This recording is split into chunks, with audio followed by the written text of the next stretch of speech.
absolutely fantastic. Actually, the involved population is a lot longer than 20 years. So, let's see if we can get some slides up somewhere. I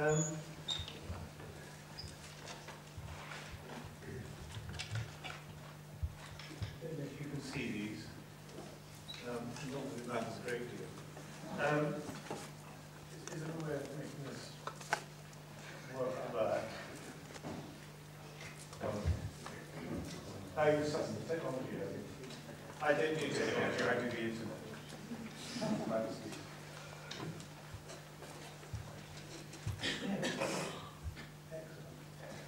Thank you very much. Right. Okay, so it's a new age. Do we really believe this? And is that really a sensible thing to say?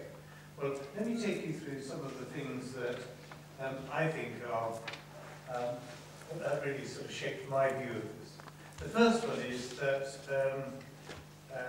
we had a lot of excitement up to exactly 10 years ago today. Because 10 years ago today, the bottom fell out of the dot-com boom. The bubble was burst and all the rest of it. And some idiot called David Phillips launched his second book into a period where everybody said the internet was dead. Of course, they were wrong. And the book did quite well. It's available in Chinese and Russian, and I think there's a few copies still left in English. But that, to my mind, was when the real internet that we know is going to be valuable really began. Because up until then, really the internet was made up of two big things. One was the really heavy lifting part of the internet, which moves data around and had been moving big chunks of data around for a very long time, and a few of us had sort of slipped in on the edges to play with Usenet and instant messaging and those sorts of things. And then we saw this new thing, the web, which really became really popular in the early 90s and had suddenly taken off, actually with just brochureware. And it was very hard to be enthusiastic about it because it was about search engine. It wasn't even about that. It was about affiliate marketing, trying to persuade people to go to websites. Because, of course, we had lists of websites in those days, but not much by way of good search engines. Google was the twinkle, really. And so we didn't have this ability to go and find websites very easily. And they were passed around, really, because they were forced on us in many ways. And then, of course, a whole bunch of people got enthusiastic about it, called the marketing people, and in effect killed them off. And then the real internet happened, and the real internet is this one. The real internet is really made up of, well, what is it made up of? Let's think of two screens. One's a microwave oven, and the other is your ordinary PC screen. Okay? Superficially, they look very much the same. In fact, if you think of the microwave oven, that's got all sorts of exciting things happening. It's the same shape as the PC screen, and it's got a bright light, yes? And there's lots of movement, and it's food going around. Relax, chill, great rewards, you can feast anytime now. So microwave really should really capture your attention if survival is the name of your game.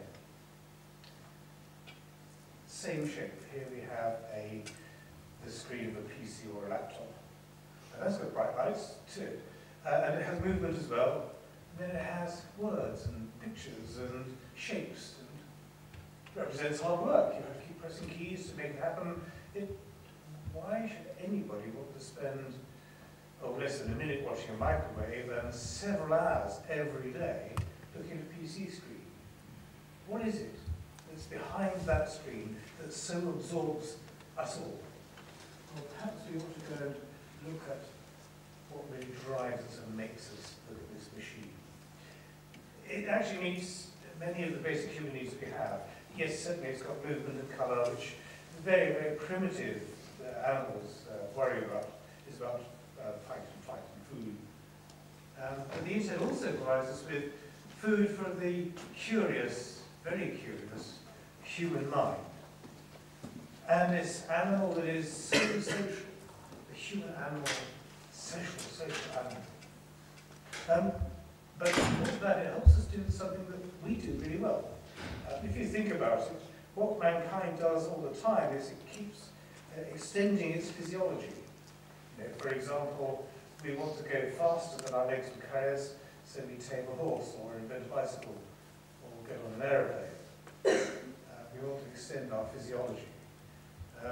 Or perhaps we want to extend our capability to communicate, and we invent a telephone system as an animal, really good at extending our physiology. This tiny brain is not big enough. We need to do, this small body is not big enough. We need to do extra things. And that brain wants to do these extra things, and suddenly that square screen does all sorts of exciting things. It extends our brain. It gives us a huge memory, Google and more. It gives us a big processor. We can crunch huge numbers. We can go and find out amazing things. We can do extraordinary things. And we do with the web. Some things that are really extraordinary. FTP, file transfer protocol, was the heavy lifter of moving information around until, well, would you believe, this year, when the web, people moving all this information around. We're so enchanted by this thing that extends our mind so much. So it is a helpful servant. Who here use their cell phone to find out where to come? Lots.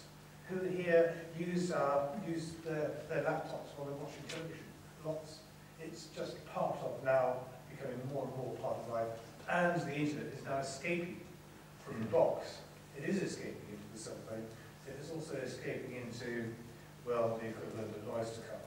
So gradually we're seeing the internet actually moving away from the things we associate with into things that our children as children will associate with. We're in the middle of this revolution.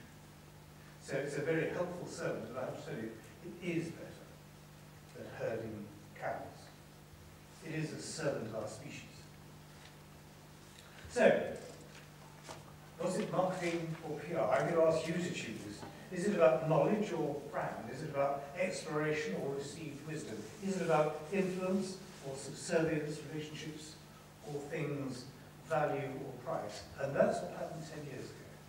We split the difference down a little. We said, right, actually the bit that really is going to interest us is the bit that is about us doing stuff online.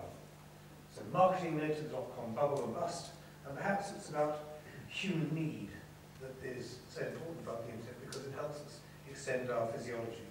And perhaps it's about, well, public relations. So, it is a change in the nature of the internet that must fascinate us now today. There are more people online, spending more time online, using more access devices, with faster connections.